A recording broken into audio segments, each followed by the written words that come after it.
असं म्हणतात या दुनियेमध्ये आपलं मन हे खूप शक्तिशाली आहे। अगर किसी चीज़ को तुम पूरे मन से चाहो तो तुम उसे हासिल कर सकते हो, असं माझं नाही, सर्व महापुरुषांचं म्हणणं आहे।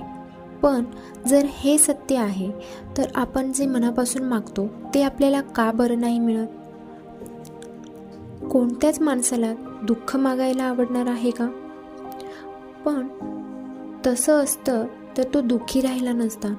प्रत्येक माणूस हा मनापासून यशस्वी होऊ इच्छितो, खूप पैसा कमवू इच्छितो, पण तरीसुद्धा तो यशस्वी नाही होत। चला तर मग आजच्या व्हिडिओमध्ये मी तुम्हाला गौतम बुद्धांची अशी गोष्ट सांगणार आहे ज्यामध्ये तुम्हाला असा मंत्र मिळेल की आपल्या मनाकडून कोणतंही काम कसे करून घेतलं जातं, कसे त्याचं बीज मनात पेरलं जातं, या